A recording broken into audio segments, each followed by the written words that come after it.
Apakah kamu bertanya-tanya kenapa Amerika selalu mengembargo Iran? Selain konflik Timur Tengah yang semakin memanas dengan Amerika, apakah ada alasan lainnya? Kamu mungkin belum tahu fakta ini, bahwa Amerika sebenarnya sudah membuat Iran sebagai musuhnya sendiri sejak tahun 1953. Sejak CIA menumbangkan Perdana Menteri Iran atas nama demokrasi demi kilang minyak. Ketika revolusi Islam terjadi di tahun 1979, Amerika tak lagi memiliki cengkraman pada sumber daya Iran. Perbedaan ideologi juga membuat negeri Paman Sam ini ingin membuat Iran tetap tunduk. Sanksi ekonomi pun dijatuhkan. Terlebih lagi setelah gosip program nuklir Iran menyebar ke telinga barat. Mereka semakin menekan Iran. Semua ini dilakukan dengan dalih menjaga keamanan global dari ancaman senjata Iran. Tapi, benarkah itu alasan Amerika mengembargo Iran? Atau ada hal lain? Dalam video ini, kita akan kupas semuanya.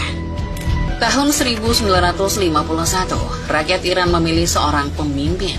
Bukan lewat peluru, tapi lewat parlemen. Namanya Mohammad Mossadegh. Seorang nasionalis, reformis, dan simbol harapan baru. Ia bukan sosok radikal, ia tidak menyerukan revolusi. Ia hanya ingin satu hal, kedaulatan atas minyak negaranya sendiri. Minyak Iran selama puluhan tahun disedot oleh Inggris lewat perusahaan Anglo-Iranian Oil Company yang kelak dikenal sebagai British Petroleum atau BP. Iran hanya diberi 16% dari keuntungannya. Infrastruktur mereka miskin, rakyat tercekik, tapi perusahaan asing hidup mewah di atas tanah yang bukan miliknya. Mossadegh melakukan hal yang berani dan tabu di mata barat, menasionalisasi industri minyak. Inggris murka, mereka bawa kasus ini ke Mahkamah Internasional. Tapi mereka kalah. Iran menang secara hukum, tapi kalah dalam permainan kekuasaan. Inggris tahu, untuk menjatuhkan pemimpin demokratis tak cukup hanya dengan ancaman. Maka mereka mendatangi sekutunya, Amerika Serikat. Di tengah paranoia Perang Dingin, Inggris cukup berbisik. Mossadegh dekat dengan komunis, dan Washington seketika bereaksi. CIA turun tangan. Operasi Ajax diluncurkan. Misinya menggulingkan pemerintah sah Iran dan menggantinya dengan rezim boneka yang ramah pada Barat. Operasinya kotor. CIA menyuap koran-koran lama, menyebar propaganda bahwa Mossadegh gila, korup, dan ingin jadi diktator. Mereka menyuap politisi, ulama, bahkan preman jalanan. Masa bayaran dikerahkan di jalanan, pura-pura jadi pendukung dan penantang Mossadegh agar kekacauan makin panas. Tentara disuap, loyalis dipecah. Pada 19 Agustus 1953, kudeta pecah. Tank dan pasukan mengepung rumah Mossadegh. Rakyat yang dulu memilihnya, kini disuguhi pertunjukan brutal. Kebebasan mereka dirampas di siang bolong. Mossadegh ditangkap, diadili, dihina, dihukum tahanan rumah sampai akhir hayatnya. Yang kembali justru bukan demokrasi, tapi Shah Muhammad Reza Pahlavi, sang raja yang sebelumnya telah lari dari negeri. Ia kembali bukan sebagai pemimpin, tapi sebagai boneka Amerika dan Inggris. Apa yang terjadi setelah itu? Minyak Iran dibagi kembali. British Petroleum kembali beroperasi. Tapi kali ini, perusahaan-perusahaan Amerika ikut kebagian. Kue minyak dibagi-bagi tanpa bertanya pada rakyat Iran. Sementara itu, parlemen dibungkam. Oposisi disingkirkan satu persatu. Dan SAVAK, sebuah badan intelijen rahasia, dibentuk. Dilatih langsung oleh CIA. Tugasnya sederhana, memburu, menyiksa, dan membungkam siapapun yang berani melawan. Demokrasi yang dipilih rakyat diganti dengan kediktatoran yang disetir dari luar negeri. Apa jadinya sebuah bangsa jika demokrasi yang mereka pilih malah dijatuhkan oleh kekuatan asing? Iran memilih terlihat stabil dari luar, tapi di dalam, ketimpangan ekonomi makin tajam. Rakyat di desa-desa tetap miskin, harga kebutuhan melonjak. Sementara Istana Shah dipenuhi pesta dansa, sampanye, dan pujian dari Presiden Amerika. Titik didihnya datang pada akhir 1970-an.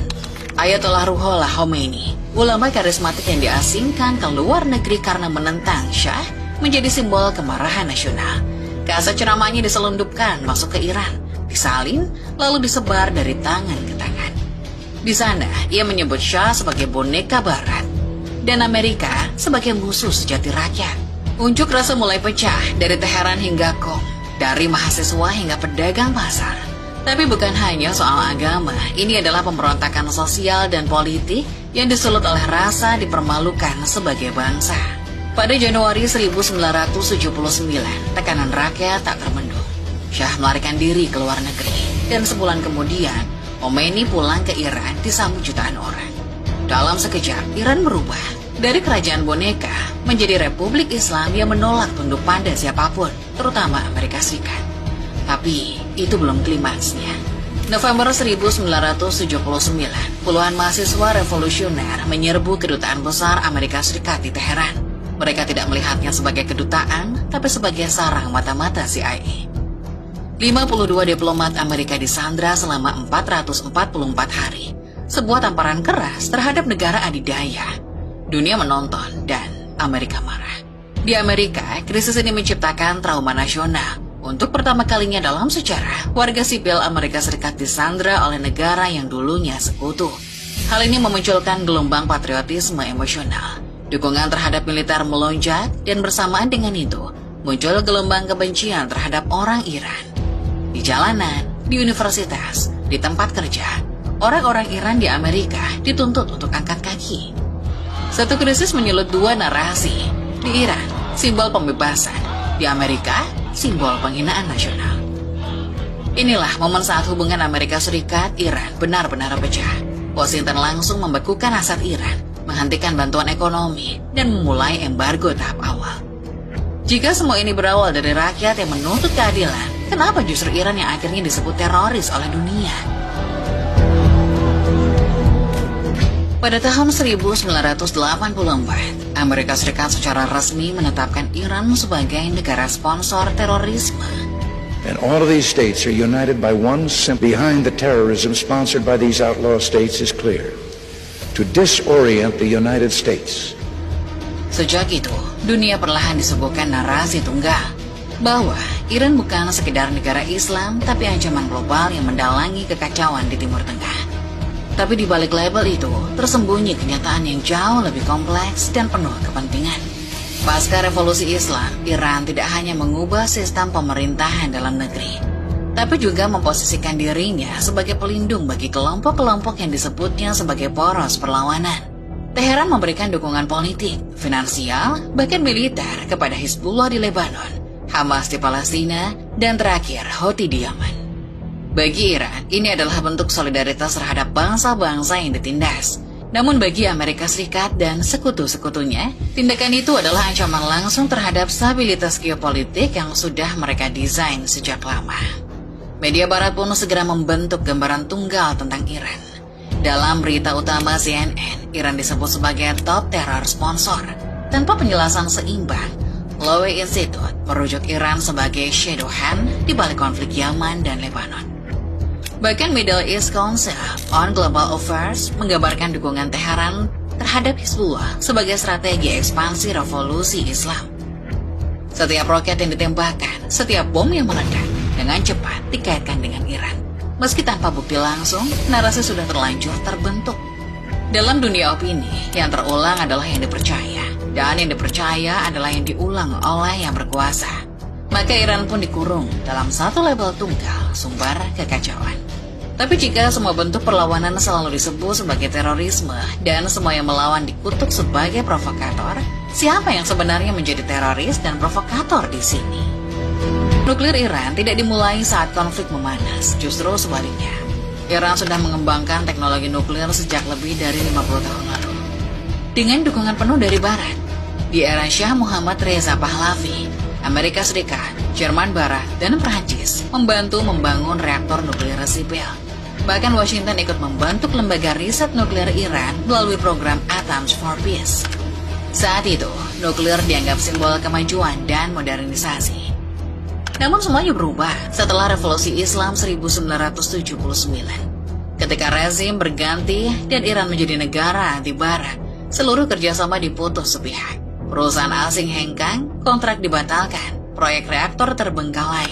Tapi Iran tidak berhenti. Tanpa bantuan asing, mereka melanjutkan programnya sendiri, lebih tertutup, lebih mandiri. Dan justru karena ketertutupan inilah, Barat mulai menaruh curiga dan membangun narasi ancaman. Memasuki 1990-an, Teheran mengaktifkan kembali ambisi nuklirnya secara serius. Tujuannya, menurut mereka, untuk pembangkit listrik dan kebutuhan medis. Tapi, Amerika Serikat dan Israel menuduh itu cuma kedok untuk membuat senjata. Meski Badan Energi Atom Internasional atau IAEA berkali-kali menginspeksi dan tak pernah menemukan bukti pengembangan senjata nuklir, tuduhan tetap dilontarkan. Laporan demi laporan mulai disusun, dan pada tahun 2003, IAEA merilis temuan penting. Iran telah melakukan banyak pelanggaran dan kegagalan dalam mematuhi perjanjian pengamanan internasional, termasuk kebijakan yang disebut sebagai penyembunyian informasi dari pengawas IAEA.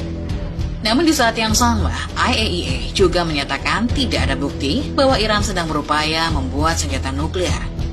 Ironisnya, justru bagian ini yang jarang dikutip oleh media arus utama. Tahun 2015, Iran setuju menandatangani JCPOA atau Joint Comprehensive Plan of Action, sebuah perjanjian nuklir internasional dengan 6 kekuatan besar dunia. Iran sepakat membatasi pengayaan uranium, mengizinkan inspeksi, dan memperlambat pengembangan fasilitas reaktor. Sebagai imbalannya, sanksi ekonomi dicabut. Dunia bernapas lega untuk sesaat. Namun pada tahun 2018, Presiden Donald Trump menarik Amerika Serikat keluar dari perjanjian itu. The Iran deal is defective at its core, nuclear deal. Tanpa bukti pelanggaran dari pihak Iran, tanpa pembahasan ulang, hanya karena menurutnya perjanjian itu menguntungkan musuh. Sanksi baru kembali diberlakukan, lebih keras dari sebelumnya, lebih menyakitkan. Tapi ada yang lebih mengganjal. Kalau program nuklir adalah alasan utama, kenapa Israel dan India yang jelas-jelas punya senjata nuklir tak pernah dijatuhi sanksi? Setelah Amerika Serikat keluar dari kesepakatan nuklir pada 2018, tekanan ekonomi terhadap Iran kembali digencarkan. Kali ini dengan nama resmi Maximum Pressure. Tapi di balik nama itu tersembunyi strategi kuno, membuat rakyat menderita agar pemerintah tunduk. Sanksi demi sanksi dijatuhkan. Minyak, urat nadi ekonomi Iran, tak bisa lagi diekspor secara legal. Bank sentral Iran diblokir. Transaksi internasional dibekukan. Perusahaan asing dipaksa angkat kaki atau terancam hukuman dari Washington. Dan yang paling terasa adalah rakyat. Harga barang melonjak, obat-obatan langka, inflasi menggila, dan tidak ada pasukan yang dikirim. Hanya sanksi dan rasa lapar. Namun Iran tidak tunduk pada tekanan maksimum Amerika Serikat. Sebaliknya, mereka meluncurkan maksimum resistance, strategi perlawanan multidimensi. Melalui resistance ekonomi, Iran fokus pada substitusi impor, kemandirian industri, dan diversifikasi mitra dagang ke Tiongkok, Rusia, serta Asia Tengah. Minyak tetap diekspor lewat jaringan bayangan seperti kapal tanpa identitas, dokumen palsu, dan pelabuhan pihak ketiga, memperkuat posisinya via BRICS. Terputus dari teknologi barat, Iran mengembangkan drone Shahid 136 dan rudal balistik jarak menengah bukan sekedar alat tempur, tapi senjata penekan dalam negosiasi global. Diplomasi formal mulai ditinggalkan, ancaman balik menjadi bahasa yang mereka gunakan. Di Timur Tengah, Iran memperluas pengaruh lewat poros perlawanan, dari Hizbullah di Lebanon, Houthi di Yaman, milisi Syiah di Irak, hingga dukungan untuk Assad di Suriah. Semua diarahkan untuk satu tujuan, melemahkan kehadiran militer Amerika dan kepentingan Israel. 3 Januari 2020, Amerika Serikat melancarkan serangan drone di Bandara Baghdad. Jenderal Qasem Soleimani tewas. Ia bukan sekedar petinggi militer, ia adalah arsitek pengaruh Iran di Timur Tengah. Sosok karismatik yang dihormati di dalam negeri dan ditakuti di luar. Bagi rakyat Iran, pembunuhan Soleimani bukan hanya tindakan militer, tapi penghinaan nasional. Hari-hari setelah itu, jutaan orang turun ke jalan. Bukan untuk membalas dengan senjata, tapi dengan simbol. Foto Soleimani diangkat bersama bendera. Pemakamannya diiringi lautan manusia. Ia menjadi simbol perlawanan, bukan hanya terhadap Amerika, tapi terhadap seluruh sistem dunia yang mencoba menundukkan Iran. Tak lama setelah itu, Iran meluncurkan puluhan rudal ke pangkalan militer Amerika Serikat di Irak. Tidak ada korban jiwa, tapi pesan dikirim dengan sangat jelas. Mereka tidak main-main dengan serangan balasan yang setimpal. Sejak itu, Iran membalas dengan cara yang tak selalu terlihat di peta atau berita utama. Bukan hanya lewat senjata, tapi lewat sikap.